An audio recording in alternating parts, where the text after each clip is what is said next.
سب دیکھنے اور سننے والوں کی خدمت میں محبت بھرا سلام۔ نہ کل سے سوشل میڈیا پہ بڑے لوگ پوسٹ لگا رہے ہیں، اور پوسٹ کیا ہے جناب کہ آپ سب کے علم میں ہے کہ شاہ تاج شوگر مل جو منڈی بہاؤدین ہے، بتایا جا رہا ہے جی اسے سیل کر دیا گیا، اور پوسٹ یہ لگ رہی ہے کہ کافی دیر بعد کوئی خوشی کی خبر ملی ہمیں، قادیانیوں کی یہ شوگر مل تھی اور یہ جناب سیل کر دی گئی ہے۔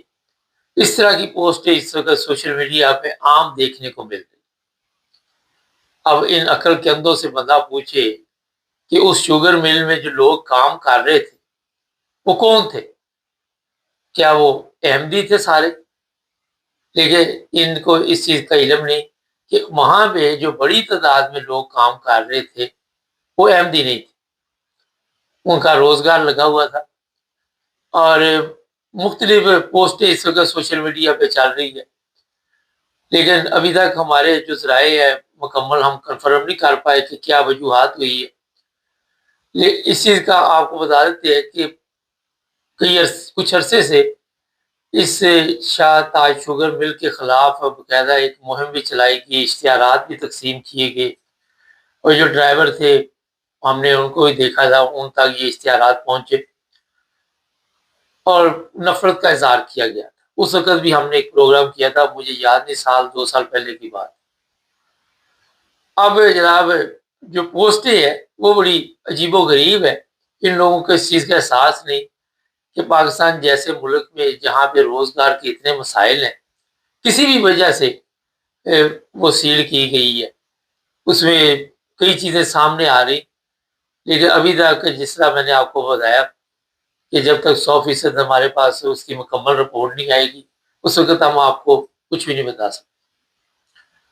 اب پرابلم یہاں پہ ہے کہ ہم نفرت میں اس قدر آگے بڑھ چکے ہیں، اب جن لوگوں کا روزگار لگا ہوا تھا، یا تو یہ پوسٹیں لگانے والے ذرا ان کا پتہ کرے، انہیں کوئی نوکری جا کے دلوائیں، ان کے لیے کوئی روزگار کا بندوبست کرے، وہ جو بھی وہاں پہ لوگ کام کرتے ہوں گے مزدور طبقہ، ظاہر ان کا گزارا کس طرح ہوتا ہوگا، کس طرح وہ زندگی گزارتے ہوں گے، پاکستان میں رہنے والے زیادہ بہتر جانتے ہیں، جہاں پہ مہنگائی کا ہر طرف سیلاب ہے، اور عام بندہ جو عام شہری ہے یا تو وہ لائن میں لگا ہوا ہے یا وہ کسی جگہ پہ بیچارہ مزدوری کے چکر میں چوک میں بیٹھا ہوا ہے، یا کسی کو تنخواہ نہیں ملی وہ جلوس نکال رہا ہے۔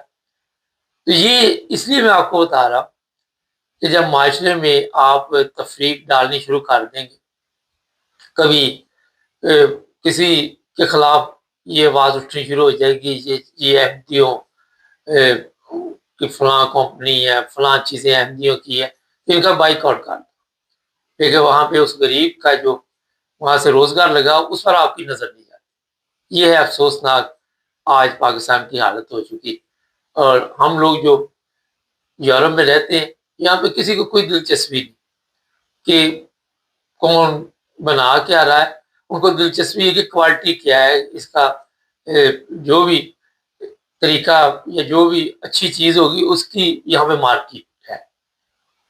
لیکن ہمارے ملک میں اس مذہبی نفرت نے لوگوں کو یہ کچھ دیا ہے۔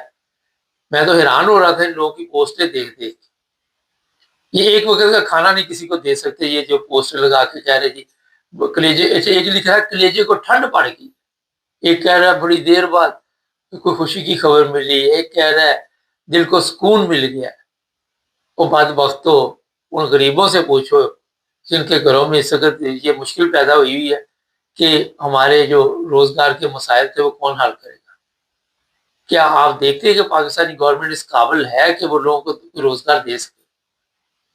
ذرا غور کر کے دیکھیں کتنے لوگوں کو وہاں پہ روزگار ملا ہے، کتنی بڑی تعداد میں لوگ آج بھی بیکار ہیں، اور مجھے یہاں پہ کوئی فون آ جائے، کوئی میسج آ جائے تو مجھے پتا ہوتا ہے کہ بیچارہ مدد مانگے گا، ہم ہمارے بندے کی مدد نہیں کر سکتے۔ یہ جو یورپ ہے، ان جاہلوں کو میں بتاؤں کہ اگر یہاں پہ بندہ فرض کرے اس طرح کوئی روزگار کا مسئلہ بن جائے تو انہوں نے انتظام کیا ہوا لوگوں کے لیے، یہاں بینیفٹ سسٹم ہے، وہ روزگار بھی دیتے ہیں، میڈیکل بھی دیتے ہیں، مکان بھی دیتے ہیں رہنے کے لیے، مکان کا کرایہ بھی دیتے ہیں، بچوں کے لیے بھی اخراجات جو ہوتے ہیں وہ بھی دیتے ہیں، سارا کچھ دیتے ہیں. یہ لوارث نہیں چھوڑتے، جس طرح پاکستانی قوم لوارث ہے، کوئی ان کا وارث نہیں ہے. اور یہ جیسے ہی کسی بیچارے کا کام چھوٹتا ہے، آپ دیکھیں آئے دن خودکشی کی آپ کو خبریں پاکستان میں ملتی ہیں کہ بھوک کی وجہ سے خودکشی کر لی. بچے نہیں پال سکتے تھے، 6 بچوں کے ساتھ خودکشی کر لی، 4 بچوں کے ساتھ خودکشی کر لی. تو یہ حالات وہاں پہ ہے پاکستان میں آپ کو بتا رہا. وہاں پہ ایسے حالات پیدا کر دی گئی ہے پاکستان میں. جو گورنمنٹ ہے، کوئی بھی گورنمنٹ آئی، اس نے عوام کو اسی چکر میں رکھا کہ لائنوں میں لگائے رکھے. چند دن پہلے میرا ایک دوست ہے پاکستان میں، اس سے بات چیت ہو رہی تھی، کہتا یار میں اکیلا رہ رہا ہوں اور یہاں پہ میرا 40,000 روپے بجلی کا بل آ گیا. تو میں نے کہا وہ کیسے؟ کہتا مجھے بھی پتا نہیں کیوں آ گیا. وہ کہتا چلو میرے پہ تو اللہ کا فضل ہے، ایک عام آدمی یہ اتنا بل کیسے دے سکتا بجلی کا؟ کہاں سے لائے گا وہ 40,000؟ کہتا میں نے پھر سولر سسٹم لگوا لیا، مکمل طور پہ بجلی سے جان ہی چھڑا لی. 7-8 لاکھ روپے. یہ تو امیر لوگوں کی میں بات کر رہا ہوں، تاکہ نہ کوئی بجلی. کہتا میری طرف سے میٹر کاٹ کے لے جائے. میں نے کچن کا سسٹم بھی جو ہے اتنا مہنگا میں نے سولر لگوایا ہے، ایسی بیٹریاں رکھوائی ہیں تو اس سے کوئی فرق نہیں پڑتا. مقصد بات بتانے کا یہ ہے کہ اسی نے پھر بتایا مجھے کہ جو غریب ہے آپ سوچ نہیں سکتے، اس کے گھر میں ایک وقت کی روٹی بنتی ہے، دوسرے وقت کا اس کو پتہ نہیں ہوتا کہ کھانا بننا بھی ہے یا نہیں بننا. کہتا بجلی تو دور کی بات ہے. اسی حالات میں آپ دیکھیں وہاں غریبوں کی صحتیں دیکھیں، ان میں جان تک نہیں ہے، بیچارے جو اس طرح بھی ہو روزگار پہ لگے ہوئے. اور یہ بھی آپ کو بتا ہے کہ اگر آپ نے کوئی گورنمنٹ کی جاب نہیں کی، کوئی کام شام نہیں کیا، تو آپ کو کوئی پینشن نہیں ملنی. اور پھر آپ نے ساری زندگی مرنے تک، اگر اولاد بھی نالائق نکل آئی. یہ کل میں دیکھ رہا تھا پرسوں، وہ بیٹا باپ کو چپیڑے مار رہا ہے. یہ تو آپ لوگوں نے دیا وہاں. اور مجھے پتا وہ کیوں مار رہا ہوگا، میں نے پوری تو نہیں تفصیل دیکھی، مگر یہی پڑھا ہوگا کہ باپ کے نام پہ مکان ہوگا، بیٹے نے بنایا کچھ نہیں ہوگا، نکمی اولاد. وہ اس نے باپ کو مارنا شروع کر دی، اس کی ویڈیو اپلوڈ کر دی بنا کے کسی نے کہ یہ دیکھو جی باپ کو مار. تو یہ غربت اور افلاس کی وجہ سے یہ معاملات ہوتے ہیں. یہ سب سے بڑا جو آج پاکستان میں مسئلہ ہے وہ ہے روٹی کا مسئلہ. جہاں پہ خوشحالی ہوگی وہاں پہ اس طرح کے مسائل جو ہے وہ نہیں ہوں گے، کم ہوں گے. اکا دکا کوئی شاید واقعہ ہو جائے مگر پھر بھی نہیں ہوں گے.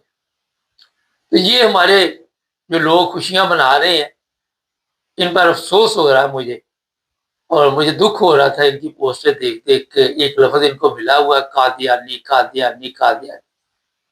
وہاں پہ جتنی بھی فیکٹریاں ہیں، جو آپ ہی بتاتے رہتے ہیں، ہمیں تو پتہ ہی نہیں. وہاں پہ سب سے زیادہ جو کام کرنے والے ہیں کوئی بھی ہے، اب میں نام لوں گا پھر ان کے پیچھے پڑ جائے گا، تو وہ وہاں پہ سارے احمدی کام نہیں کرتے، قادیانی نہیں سارے کام کرتے. وہاں پہ دوسرے لوگوں کا بھی روزگار رکھا ہوا ہے. تو آپ کسی کو کچھ دے تو سکتے نہیں. جو بھی لوگ یہ سوشل میڈیا پہ پوسٹ لگا رہے، یہ میں گارنٹی دیتا ہوں، ہو سکتا ہے آپ بھی ادھر ادھر سے پیسے مانگ کے اپنی زندگی گزار رہے ہو، کہیں داد دپا لگا کے، کہیں فراڈ کر کے، کہیں کوئی اس طرح کا کام ڈال کے. تو آپ یہ جو اپنی طرح سے بہت بڑا اسے جہاد بھی آپ کہہ سکتے کر رہے ہیں جی. ختم نبوت کے لیے ہم آواز اٹھائیں گے، ہم بائیک آؤٹ کریں گے، ہم ان سے ساتھ ملیں گے نہیں. تو یہ چیزیں جو ہے اس پر کبھی غور کرنا، مگر اتنی عقل آپ کے پاس ہو، اتنی سمجھ ہو، اتنا شعور ہو، تو میرا خیال ہے مجھے بتانے کی ضرورت نہیں. ناظرین، کاروبار کو کاروبار تک رہنے دینا چاہیے، سیاست کو سیاست تک رہنے دینا چاہیے. جو مذہب ہے اس کو پہلے خود سمجھنے کی ضرورت ہے. جب آپ کو خود مذہب کا پتہ نہیں، جب آپ کو خود اس چیز کا علم نہیں کہ اسلامی تعلیمات کیا ہے، تو پھر وہاں پہ آپ کس طرح یہاں آ کے پوسٹر لگا سکتے. آپ اگر وہ دور دیکھیں جب نبی پاک صلی اللہ علیہ وسلم بھی، آپ سب کے علم میں ہے کہ ان کا بھی تعلق تجارت سے تھا، تو کیا وہ صرف یہ تو احمدی تو مسلمان ہے، وہ تو آپ کی نے جو آرڈیننس بنائے ہوئے اس کی وجہ سے دنیا تو مانتی ہے نا، مگر کیا وہ کن کن لوگوں کے ساتھ وہ کاروبار کرتے تھے؟ آپ کو اس چیز کا علم ہے؟ کیا وہ مسلمانوں کے ساتھ اس طرح کاروبار کرتے تھے؟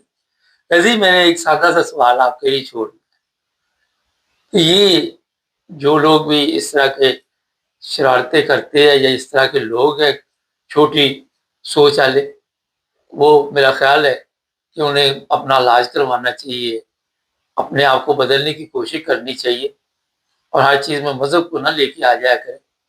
مذہب سے پہلے کہ انسانیت بھی ہے، مذہب تو بعد میں آیا، لیکن اس مذہب کی وجہ سے جتنا انسانیت پہ ظلم ہوا اس کا آپ اندازہ نہیں کر سکتے۔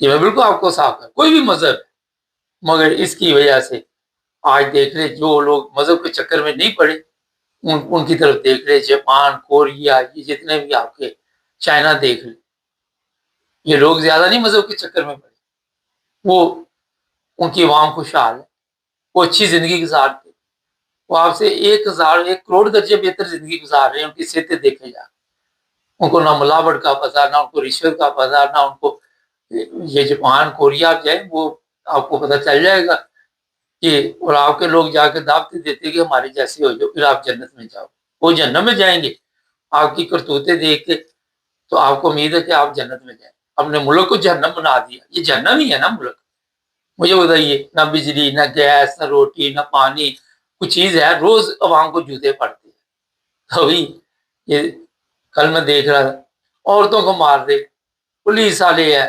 جانور بنے ہوئے ہیں، ان کو پتہ ہی نہیں کہ انسانیت کیا چیز، جس کے پاس ذرا سی طاقت ہے، وہ ٹریفک پولیس والا بھی وہ سمجھتا میں بس جس کو بائک والے کو روک لیا، اس کو گالیاں نکالنا، اس کو مارنا، یہ میری ڈیوٹی میں شامل ہے۔ جائیں نا جو ممالک میں نے آپ کو بتایا، یہ یورپ میں آ کے دیکھے پولیس کے بعد، تو جہاں بھی یہ مذہب زیادہ ہے وہ انفرادی طور پہ بھی لوگوں کو پریشان کیا جاتا ہے، ایک جکڑا ہوا ہے اس مذہب میں، اور دیا کیا آپ کو مذہب نے، یہ غور کریں۔